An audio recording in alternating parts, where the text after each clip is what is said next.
예수께서 대답하여 이르시되 기록되었으되 사람이 떡으로만 살 것이 아니요 하나님의 입으로부터 나오는 모든 말씀으로 살 것이라 하였느니라 하시니. 아멘. 지난주에 이어서 오늘은 대강절 두 번째 주일을 맞이하고 있습니다. 지난주에 말씀드렸듯이 대강절은 이제 오실 주님, 초림 예수가 아니고 재림하실 예수님을 간절한 마음으로 사모하며 기다리는 기간을 우리가 대강절이다. 잘못 이해하면 대강 그냥 대충 살아가는 그런 절기다, 그런 말이 아니고, 이 대강절은 정말 내가 1년 동안 살아오면서 신앙생활하면서 여러 가지의 사건들도 많았고 여러 가지의 어려움도 많았고 즐거움도 많았고 기쁨도 많았지만 그 모든 것들을 다 뒤로 묻어놓고 그리스도의 사랑 안에 묻어놓고 이제 정말 나를 새롭게 함으로 다시 오시는 주님을 우리가 맞을 준비를 하는, 이사야 선지자의 말대로 그리스도의 길을 예비하는 심정으로 살아가는 기간을 우리가 대강절이다. 그러면 이 두 번째 대강절을 맞이하면서 우리는 주님을 기다리면서 어떻게 살 것인가 하는 것을 함께 은혜를 나누려고 합니다.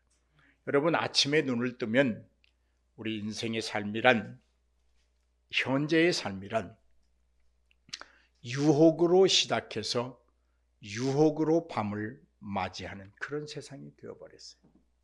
특별히 마지막 때가 되면 우리의 영혼을 상처내고 스크래치를 가하려고 하는 그 마귀들의 사역이 얼마나 강한지 모릅니다. 그것들이 유혹으로 아침 저녁으로 새벽이고 밤이고 시도 때도 없이 우리에게 달려들고 있습니다. 그것이 우리가 오늘 살아가는 이 세상의 현실의 모습이에요. 특별히 하나님 앞에서 거룩해야 할 우리의 영혼을 더럽히는 유혹들이 참 세상에는 너무나도 많이 있는 것 같습니다. 우는 사자처럼 달려드는 유혹은 때와 장소를 가리지 않습니다. 어떤 사람, 특정한 사람에게만 유혹이 있는 게 아니에요. 우리 삶의 주변뿐만이 아니라 속속들이 유혹의 손길이 미치지 않는 곳이 없다. 이것이 오늘 우리가 이 세상에 내던져진 삶이다. 여러분, 우리가 손에 쥐고 있는 이 스마트폰 안에도 유혹이 있습니다. 별너무 동영상들이 다 뜹니다. 늦은 밤 컴퓨터에도 유혹이 듬뿍 담겨 있습니다. 요즘 청소년들이 그 컴퓨터에서 실행되고 있는 그 동영상들을 보고 정신적인 파괴를 가져오기도 하고 정서적인 파괴를 체험하기도 하고, 이뿐만이 아닙니다. 요즘 텔레비전에서도 유혹은 있습니다. 여러분, 아침 드라마를 보면 남편들 출근하고 주부들이 밥 먹으면서 커피 한잔하는 그 타임에 방영되는 그 연속극들을 보면 전부 불륜이에요. 불륜을 아주 조장하고 있어요. 야, 나도 저런 불륜에 좀 한번 빠져봤으면. 그뿐입니까 여러분? 휴대폰에 웹툰이라고 하는 그 만화 같은 그런 걸 보면 유혹이에요. 전부 어떤 성적인 유혹들이에요. 유혹은 이처럼 물리적인 것에만 있지만은 않습니다. 심리적인 것으로도 우리는 유혹을 당합니다. 돈을 많이 벌어 살고 싶은 어른들은 유혹을 더 많이 참아내고 이겨내야 합니다. 어떻게 해서라도 높은 성적을 얻기 원하는 심리적 작용이 컨닝이라는 유혹을 초대한 것처럼 말입니다. 그런데 이러한 유혹이 우리들에게만 찾아올까요? 그렇지 않습니다. 어느 날 예수님에게도 유혹이 찾아왔어요. 오늘 우리가 읽은 말씀이 그 말이에요. 그렇습니다. 우리의 신앙을 나락으로 끌어내리려는 유혹은 누구이든 넘어뜨리려고 합니다. 세우려고 하지 않아요. 세워주려고 하지 않아요. 여러분, 우리에게 밀려오는 유혹들은 전부 나를 나락으로 떨어뜨리고 쳐박으려고 하는 목적을 가지고 오는 것이지, 그리스도의 복음처럼 우리를 세우고 우리의 영혼을 살찌우고 우리에게 기쁨을 주려고 찾아오는 것은 아무것도 없어. 다 우리를 형편없는 인간으로, 우리의 삶을 형편없는 삶으로 만들려고 덤벼드는 것들이 유혹이다, 이런 말. 아무에게나 겁없이 덤벼드는 것이, 아니 세상의 마귀가 예수님을 유혹하다니, 이게 있을 수 있는 일이에요? 이거 아무것도 아닌 것이, 예수님 창조주 하나님을 유혹하러 덤벼들었다. 하물며 우리인들 유혹이 없겠어?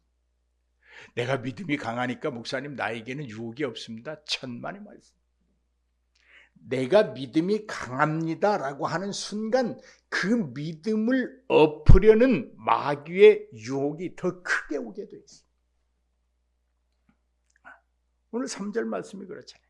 시험하는 자가 예수께 나와서 말하되 네가 만일 하나님의 아들이었든 명하여 이 돌들을 떡덩이가 되게 하라. 기가 막힌 유혹을 해요. 여러분, 방금 읽은 말씀 중에는 유혹이라는 말은 없습니다. 그러나 시험하는 자라는 말씀을 유혹하는 자라고 읽을 수도 있습니다. 사단의 유혹은 구분이 없다는 것을 우리에게 보여주고 있습니다. 창조주 하나님에게도 거침없이 자기의 그 하찮은 위력을, 힘을, 어떤 수단을 한번 사용해 보려고 하는 것이 사단의 유혹이요 거침없는 덤빔이었다, 그런 말입니다. 그렇다면 여러분, 우리는 기억해야 합니다. 유혹은 누구에게나 찾아오는 것입니다. 대비하지 않으면 기습 공격을 당할 수밖에 없습니다. 유혹이 찾아오는 대상에는 차이가 없지만 결과에는 차이가 분명히 있습니다. 유혹을 이기는 자가 있는가 하면 그 유혹에 힘없이 무너지고 꼬꾸라지는, 그리고 나약하게 무릎을 꿇는 자가 있다고 하는 말입니다. 여러분은 어느 편에 속해 있습니까? 여러분, 유혹을 당하는 것은 나약하기 때문에 당하는 것 아닙니다. 믿음이 작기 때문에 당하는 것 아닙니다. 그렇게 치부해버리면 안 됩니다. 누구나, 강한 자도 약한 자도 건강한 자도 좀 연약한 자도 다 당할 수 있는 거예요. 목사도 당할 수 있고 집사도 당할 수 있고 장로도 당할 수 있어요. 우리 권사님은 기도밖에 모르는 사람이니까 유혹이 없을 것이다. 아니요. 그들에게는 그만큼의 분량 더 센 유혹이 딱 도사리고 있는 거예요. 낚싯줄을 쫙 좋은 미끼를 끼워서 쫙 내려놓고 있는 거예요. 그런 세상에 우리가 살고 있어요. 그런데 지금 이럴 때 우리가 주님을 어떻게 기다릴 것이냐, 이런 세상에 살면서 우리가 어떻게 주님을 기다리다가 주님을 만날 것인가 하는 문제예요. 여러분, 우리 사람은 나이에 따라서 또는 신체의 각 기능적 차이에 따라서 그 사람이 보유하고 있는 근육량이 다릅니다. 제가 이렇게 제 몸을 보면 이 워치에서 이렇게 재는 것이 있거든요. 제 근육량을 재보면 한 달에 조금씩 빠져나가. 그러니까 다리 힘이 점점 없어지는 거예요. 근육이 많은 사람이 있는가 하면 근육이 너무나 적은 자도 있기도 합니다. 특별히 나이 들면서 근육이 많이 소진되어 필요량을 채운다고 하는 것이 대단히 어렵습니다. 그래서 그 근육량을 키워주는 비싼 것들이 있던데 그건 비싸서 꿈도 못 꾸는 것이고, 빠지면 빠지는 대로. 그러나 좀 더 그 빠지는 속도를 좀 늦춰가면서 살 수는 있겠죠. 여러분, 유혹에 대해서는 강한 근육을 키워야 합니다. 할렐루야, 할렐루야. 그 유혹의 대상자에게 여유를 주거나 빌미를 주어서는 안 된다는 말입니다. 유혹이라고 하는 세균은 바이러스가 딱 한 가지밖에 없어요. 유혹이라고 하는 세균은 아예 내 몸에, 내 생활에 침투하지 못하도록 처음부터 막아야 하는 거예요. 차단해야 하는 거예요. 그 막아내고 차단할 수 있는 그 막이 무엇일까? 예수의 복음이에요. 믿음의 근육이 강한 자가 유혹이라는 세균을 박멸할 수 있습니다. 영혼의 근육이 강한 사람이 되어야 합니다. 이 사람이 강한 사람입니다. 믿음의 강직함은 말에 있는 것이 아닙니다. 실제적인 영적 싸움에서 수많은 유혹을 이기고 승리하는 결과에 따라 믿음의 강직성을 우리가 구분해 볼 수 있습니다. 예수님은 우리처럼 유혹을 받았습니다. 그러나 강한 분이시기 때문에 충분히 이겨내셨습니다. 여러분, 이길 수 있었던 비결이 무엇일까요? 그 안에 아버지의 말씀이 존재했기 때문입니다. 그렇다면 여러분, 우리가 이 유혹이 많은 세상에서 대강절에 오실 주님을 기다리면서 우리는 어떻게 살 것인가? 목표가 분명해야 합니다. 목표가 분명해요. 분명해야 될 목표는 우리가 두 부분에서 말할 수 있습니다. 일반적으로 육체적 삶의 목표가 분명해야 합니다. 가치 없는 것에 매달리는 삶이 아니라 가치 있고 존중받는 것들에 대한 삶의 목표가 분명해야 된다는 말입니다. 아무렇게나 살아서는 안 됩니다. 유혹을 이길 수 없어요. 계획도 없고 목표도 없는 사람에게는 유혹이 그냥 힘 안 들이고 들어와 점령해버립니다. 그러나 내 육신적 삶의 목표가 분명하고 목적이 있는 삶을 사는 자에게는 유혹이 덤벼들 시간적 여유도 없는 거예요. 예를 든다면 돈을 많이 벌어야겠다는 목표를 가졌다고 합시다. 그러면 여러분, 단순히 많은 양의 돈이 아니어야 합니다. 그 돈으로 돈의 진정한 가치를 높이기 위하여 높이 만들어낼 수 있는 뚜렷한 목적이 있어야 한다는 말입니다.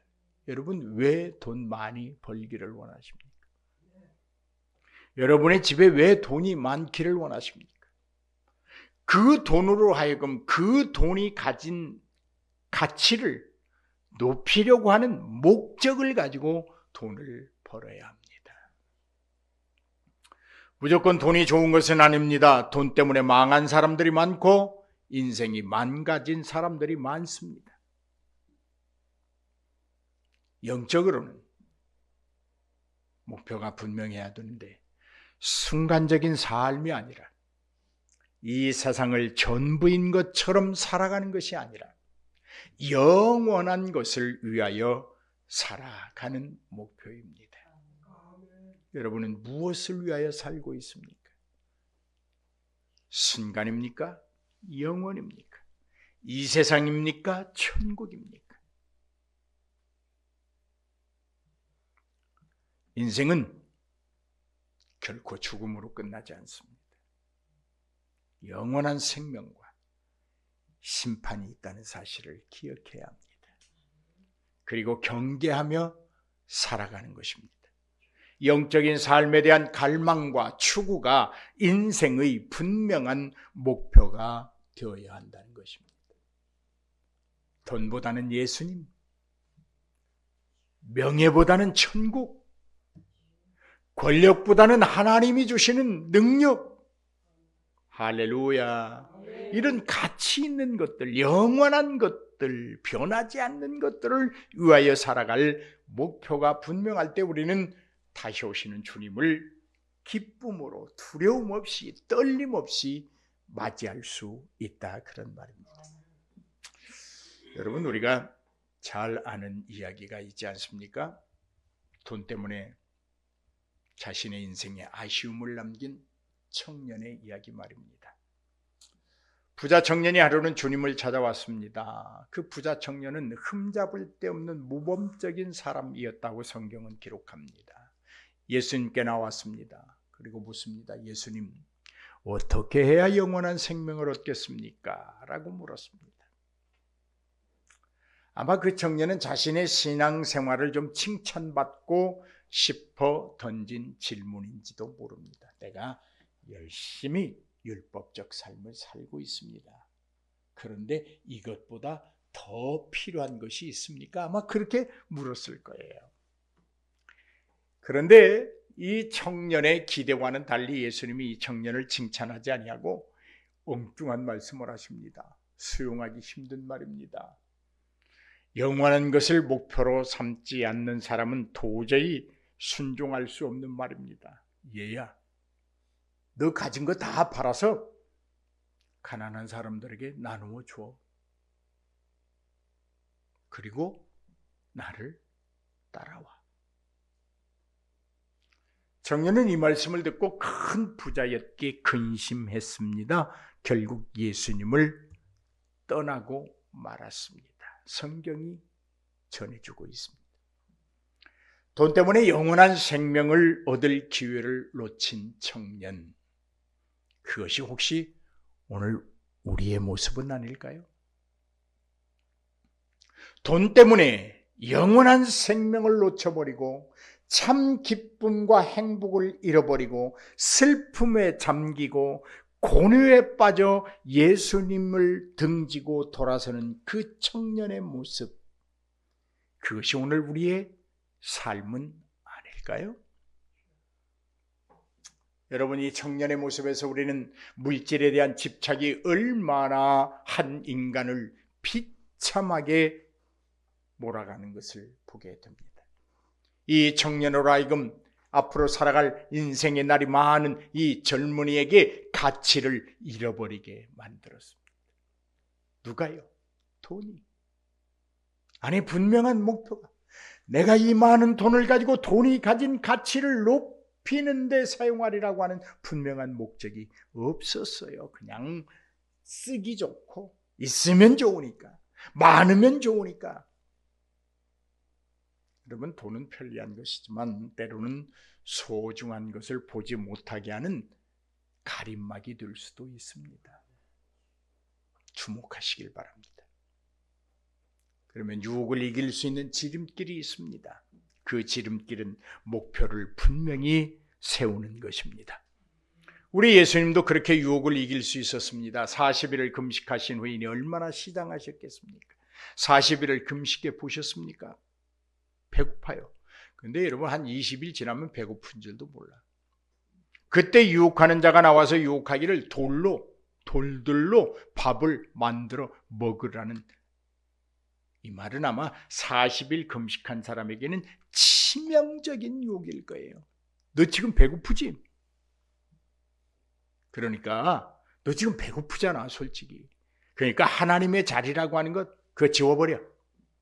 네가 죄인들을 구원할 자라는 책임감, 혹은 의무감, 그거 지금 잠깐 감추어놔. 뭐 하나님의 말씀에 순종이라고 하는 아름다움에 지금 빠져들 거 없어. 너 힘들잖아, 배고프잖아. 지금 당장 배고프니까 먼저 그 배고픔을 해결하고 나서 하나님이고 구원자고 그 길 가면 되잖아. 지금은 네 본능대로 살아가는 것이 중요해. 아주 치명적인 얘기. 아마 진 집사님이나 나 같으면 그래, 잠깐 뒤에 다시 시작하지 뭐. 박연자 목사님 같은 경우에는 그 마귀가 그렇게 유혹하기 전에 이미 배고파서 먹고 있었습니다.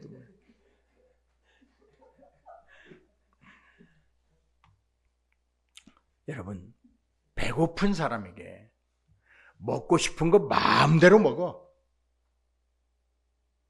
그게 뭐 어때서? 네가 배고파서 먹었는데. 마시고 싶은 거 마음대로 마셔. 그게 어때? 먹고 싶어서 먹은 거야. 먹으라고 있는 거 아니야? 어떤 사람들 그런 말 하잖아요. 술 좋아하는 사람들. 목사님, 이 술은요, 만인에게 해를 끼치는 거니까 내가 먹어서 없애겠습니다. 남의 눈치 볼 것 없어. 그냥 본능대로 살고 싶은 대로 살아. 뭐 예수 하나님 구원자 뭐 그게 필요해. 당장 배고픈데 배를 채워야지.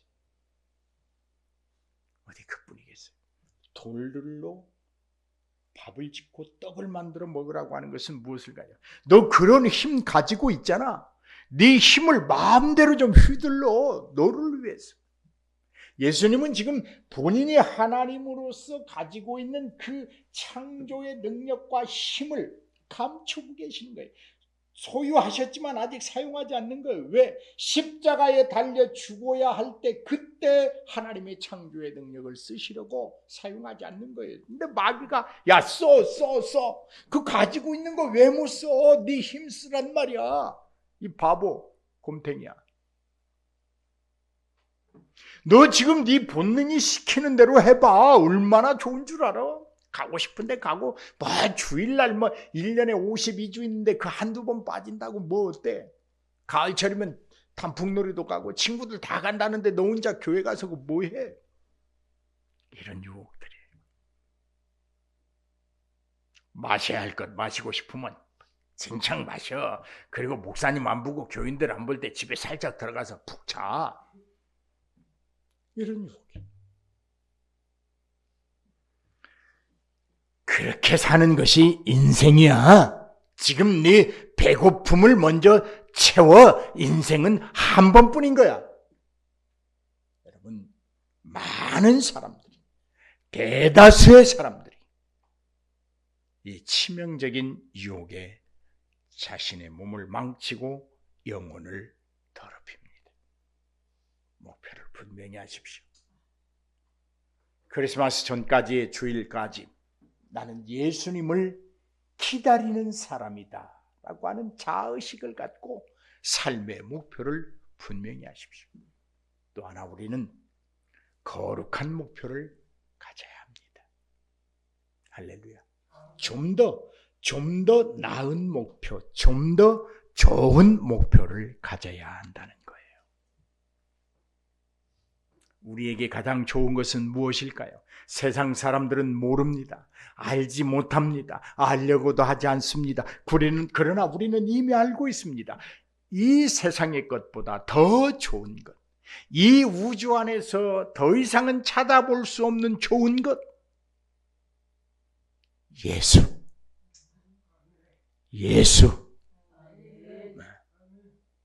예수를 내 것으로 삼고 예수를 만나고 예수를 위해 살고 예수를 위해 죽겠다고 하는 이 거룩한 목표, 더 좋은 목표를 가질 때 우리는 주님을 온전히 기다릴 수 있습니다.